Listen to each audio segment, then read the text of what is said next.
தமிழ்நாடு மின்சார ஒழுங்குமுறை ஆணையம் வரப்போகின்ற ஜூலையில் மீண்டும் மின்சார கட்டணத்தை உயர்த்த போகிறது.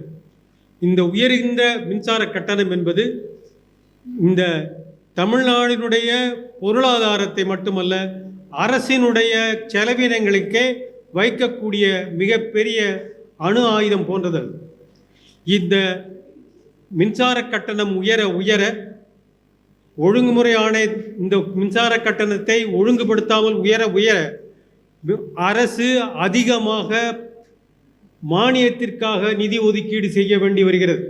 அது மட்டுமல்ல, மின்சார கட்டணம் உயர்ந்தாலும் மின்சார வாரியத்தினுடைய நஷ்டம் என்பது அதே அளவிலேயே இருக்கிறது. மின்சார வாரியத்தினுடைய 2022ஆம் ஆண்டில் ஒழுங்குமுறை ஆணையம் போட்டிருக்கக்கூடிய அந்த மின்சார கட்டண உயர்வு என்பது அடிப்படையிலேயே தவறாக இருக்கிறது. அது பல்வேறு கணக்குகளை உள்ளடக்கவில்லை. ஆக மின்சார கட்டணம் உயர்வு நிச்சயமாக வரும். அமைச்சர் அவர்கள் குறிப்பிடுவது உயரக்கூடிய மின்சார கட்டணத்தை, வீடுகளுக்கு தரக்கூடிய உயர்கின்ற மின்சார கட்டணத்தை அரசே தந்துவிடும் என்கின்ற மானியம் அளிப்பதை மட்டும்தான் மாநில மின்சாரத்துறை அமைச்சர் அவர்கள் சொல்லியிருக்கிறார்களே தவிர மின்சார கட்டணம் உயராது என்று சொல்லவில்லை. கடந்த காலத்தில் நான் உங்களிடையே ஒரு அறிக்கையை கொடுத்திருக்கிறேன். அறிக்கையை எடுத்தீர்களானால் 2ஆம் பக்கத்தில் பார்க்கும்படி நான் தயவு செய்து கேட்டுக்கொள்கிறேன். 2ஆம் பக்கத்தில் மின்சார வாரியம் கொடுத்திருக்கக்கூடிய கணக்குகளின் விவரங்களை நாங்கள் சொல்லியிருக்கிறோம். மின்சார வாரியம் 2021-22 மின்சார கட்டண உயர்வு வரவில்லை. அன்றைக்கு மின்சார வாரியத்தினுடைய நஷ்டம் என்பது 24,576 கோடியாக இருந்தது. 2022ஆம் ஆண்டு செப்டம்பர் மாதத்தில் மீண்டும் மின்சார உயர்வு வந்தது, மின்சார கட்டண உயர்வு வந்தது. இந்த மின்சார கட்டண உயர்வு வருவதற்கு முன்பாக இருந்த நாம் செலுத்திய கட்டணம் என்பது ₹5.72. சராசரியாக ஒரு யூனிட்டுக்கு ₹5.72 மின்சார வாரியத்திற்கு கிடைத்து கொண்டிருந்தது. மின்சார கட்டணத்தை உயர்த்தியவுடன் அந்த 7 மாத காலத்திற்குள்ளாகவே, அதாவது செப்டம்பர் மாதம் 2022 மார்ச் மாதம் 2023க்குள்ளாக, இந்த 7 மாதத்திற்குள்ளாகவே கட்டண உயர்வின் மூலம் மின்சார வாரியத்திற்கு 14,000 கோடி ரூபாய் நாம் தந்திருக்கிறோம். பொதுமக்கள் அதிகமாக பணத்தை தந்திருக்கிறார்கள். ₹5.72 இந்த சராசரி மின்சார வரவு இந்த கட்டண உயர்வுக்கு பிறகு மார்ச் 2023 ஒரு யூனிட்டுக்கு ₹7.85 கொடுத்தோம். ₹2 மேலே மின்சார கட்டண உயர்வு வந்தது. ஆனாலும் அந்த ஆண்டும் இருக்கக்கூடிய இழப்பு என்பது 26,000 கோடி என்று சொல்லுகிறார். அதற்கு அடுத்த ஆண்டு 23-24ஆம் ஆண்டு வரை இன்றைக்கு கணக்கு கொடுக்கப்பட்டிருக்கிறது. இந்த கணக்கில் அவர் கொடுத்திருக்கக்கூடியதை எடுத்தாலும் கூட இன்றைக்கும் 71,000 கோடி அளவுக்கு வருமானம் வருகிறது. இன்றைக்கு ₹7.67 ஒரு யூனிட்டினுடைய விற்று வரவு வருகிறது. இன்றைக்கும் மின்சார வாரியத்துடைய நஷ்டம் என்பது 24,000 கோடியாகவே இருக்கிறது. ஆக மின்சார கட்டணம் உயர்வதற்கும் மின்சார வாரியத்தினுடைய இழப்புக்கும் எந்த சம்பந்தமும் இல்லை. நீங்கள் ₹10 ஒரு யூனிட்டுக்கு கொடுத்தா கூட மின்சார வாரியத்துடைய நஷ்டம் என்பது இதே 24,000 கோடியோ இல்லைன்னா இதை விட அதிகமாகத்தான் இருக்க போகிறது. ஆக மின்சார வாரியத்துடைய நஷ்டம் எப்படி வருகிறது என்பதை மின்சார வாரியம் சொல்லவில்லை, ஒழுங்குமுறை ஆணையம் சொல்லவில்லை. 2022 நடந்த மக்கள் கருத்து கேட்பு கூட்டத்தின் போது கூட 1,89,000 கோடி எப்படி நஷ்டம் வந்தது என்ற கேள்வி வலுவாக எழுப்பப்பட்டது. அதற்கான பதிலை சொல்லுங்கள் என்று கேட்டோம். மின்சார வாரியத்தினுடைய சொத்து என்பது பொதுமக்கள் சொத்து, பொதுமக்கள் கொடுக்கிற பணத்தில் இருந்து உருவானது. அதில் நஷ்டம் வருகிறது என்று சொன்னால் எப்படி வருகிறது என்பதை மக்கள் அறிந்து கொள்வதற்கு உரிமை இருக்கிறது. ஆனால் அதற்கு பதில் சொல்லவில்லை, வாரியமும் பதில் சொல்லவில்லை, ஆணையமும் பதில் சொல்லவில்லை. ஆகவே மின்சார வாரியம் நஷ்டத்தில் இருக்கிறது, ஆகவே கட்டண உயர்வை உயர்த்துகிறோம் என்று சொல்லி கட்டண உயர்வை 37% மேல் உயர்த்தி விட்டார்கள். கடந்த 2 ஆண்டு காலத்தில் மட்டும், அதாவது 23ஆம் ஆண்டும் 24ஆம் ஆண்டும் சேர்ந்து கிட்டத்தட்ட 8% கூடுதலாக உயர்த்தி விட்டார்கள். ஆக மின்சார கட்டணம் 2022 இருந்ததை விட இன்றைக்கு 45% மேலே உயர்ந்து போயிருக்கிறது. ஆனால் மின்சார வாரியத்து நஷ்டம் என்பது என்னவோ அதே 24,000 கோடியாக இருக்கிறது.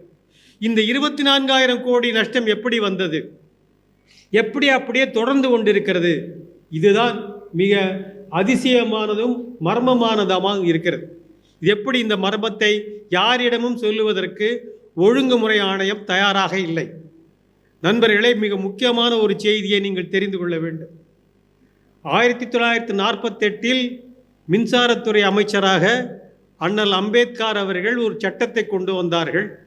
அந்த சட்டத்தில் அவர் சொன்னது என்னவென்றால், வலியவன், பொருளாதாரத்தில் வலியவனாக இருக்கக்கூடிய தொழிலதிபர்கள் வணிக நிறுவனங்களிடமிருந்து கொஞ்சம் கூடுதலாக கட்டணத்தை வசூலித்து அதை ஏழை எளிய மக்களுக்கு கொடுக்க வேண்டும் என்ற ஒரு திட்டத்தை முன்வைத்தார்கள்.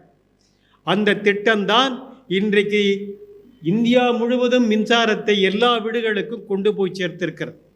இதற்கு கிராஸ் சப்சைடி என்று பெயர்.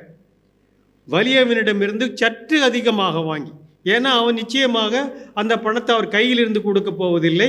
அவர் செய்யக்கூடிய அந்த ப்ராடக்டிலேயோ அல்லது அந்த வணிகத்திலேயோ விற்கக்கூடிய பொருள்களிலேயோ ஏற்றிவிடப் போகிறார்கள். அப்படி கிடைக்கக்கூடிய பணத்தை தான் எளிய மக்களுக்கு கொடுக்க வேண்டும் என்று சொன்னார்கள். அதனால்தான் இன்றைக்கு விவசாயத்திற்கும் எளிய குடிசைகளுக்கும் வீடுகளுக்கும் ஒரு குறைந்த விலையில் மின்சாரம் கிடைக்கிறது. இப்பொழுது ஆணையம் என்ன செய்கிறது என்றால், சாதாரண மக்களிடமிருந்து அதிக பணத்தை வாங்கி முதலாளிகளுக்கு கொடுத்து கொண்டிருக்கிறார்கள். இதே திட்டத்தை மாற்றி அமைத்து ஒழுங்குமுறை ஆணையம் அதன் ஊழல் நடவடிக்கை காரணமாக, இந்த நடவடிக்கையின் காரணமாக எளிய மக்களிடமிருந்து அதிக பணத்தை வாங்கி இன்றைக்கு தனியாருக்கு கொடுத்து கொண்டிருக்கிறார்கள்.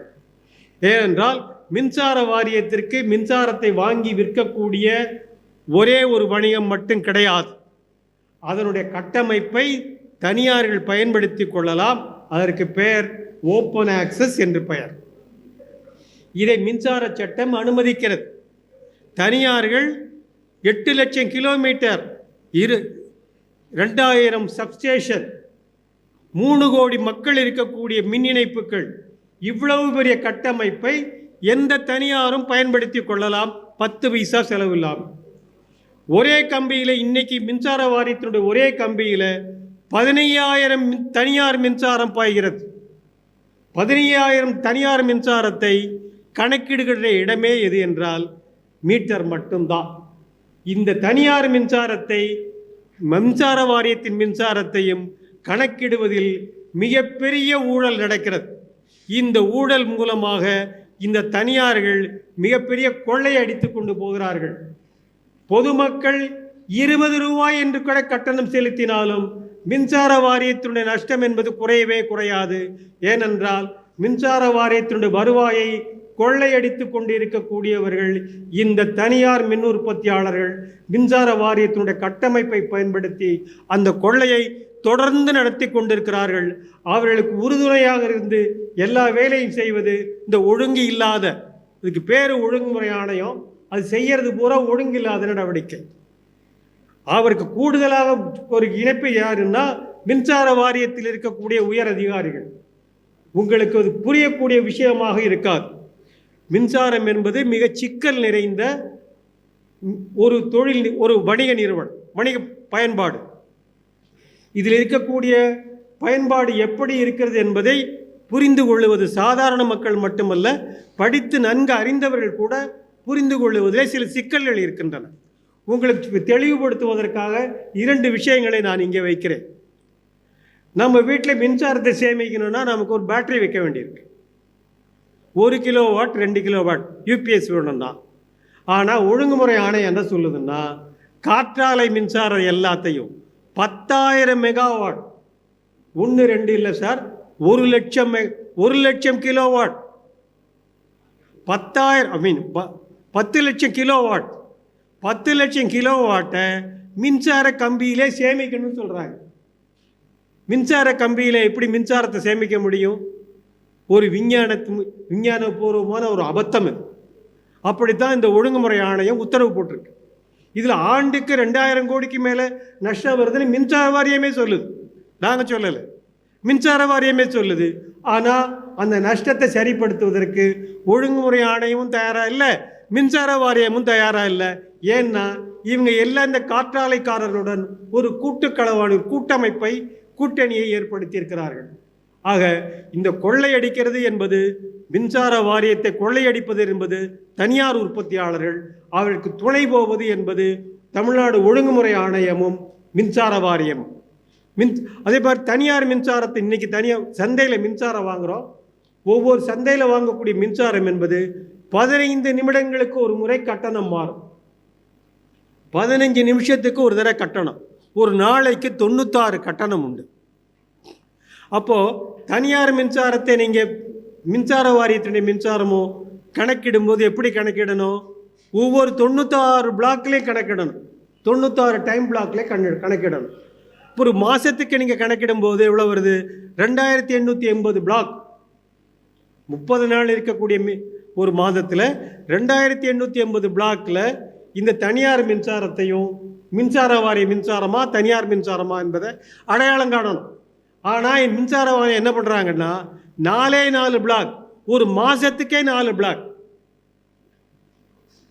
2880 பிளாக்கில் அட்ஜஸ்ட் பண்ண வேண்டிய தனியார் மின்சாரத்தை வெறுமன 4 பிளாக்கில் மட்டும் அட்ஜஸ்ட் பண்ணிட்டு இருக்காங்க மின்சார வாரியம். இதில் 4400 கோடி ரூபாய் ஒவ்வொரு வருஷமும் நஷ்டமாகும். ஒரு உதாரணமாக ஒன்று சொல்கிறோம். காற்றாலை மின்சாரம் நீங்கள் இந்த மாதத்தில் ஜூன் மாதத்தில் ஆரம்பிச்சிருக்கு. 20ஆம் தேதியில் ஆரம்பிச்சிருக்கு. இப்போ 20ஆம் தேதிக்கு முன்னாடி காற்றாலை உற்பத்தி கிடையாது. 20ஆம் தேதிக்கு முன்னாடி காற்றாலை உற்பத்தி இந்த தனியாருக்கு வந்து சேர்ந்திருக்காது, வித்திருக்க மாட்டாங்க. 20ஆம் தேதிக்கு மேலே 28, 30ஆம் தேதி வரைக்கும் காற்றாலை உற்பத்தி இருக்குது. முதல் 20 நாளைக்கு வந்திருக்கக்கூடிய மின்சாரம் யாருடைய மின்சாரம்? மின்சார வாரியத்தினுடைய மின்சாரத்தை தான் பயன்படுத்தியிருக்காங்க. அவங்க கூட ஒப்பந்தம் போட்ட ஆளுங்க, காற்றாலை கூட ஒப்பந்தம் போட்ட பணியாரி. அவங்க எவ்வளோ வாங்கிட்டு யார்கிட்ட போட்டிருக்காங்க? முதல் 20 நாளைக்கு தமிழ்நாடு மின்சார வாரியத்தினுடைய கரண்டை வாங்கியிருக்காங்க. அதுக்கப்புறமா இருக்கக்கூடிய 10 நாளில் தான் காற்றாலை மின்சார உற்பத்தி வருது. மாதத்தில் 4 நாள் கணக்கிடும்போது என்ன ஆகுன்னா 10 நாள் உற்பத்தியையும் இந்த 30 நாளைக்கு சேர்த்து கணக்கு போட்டுருவாங்க.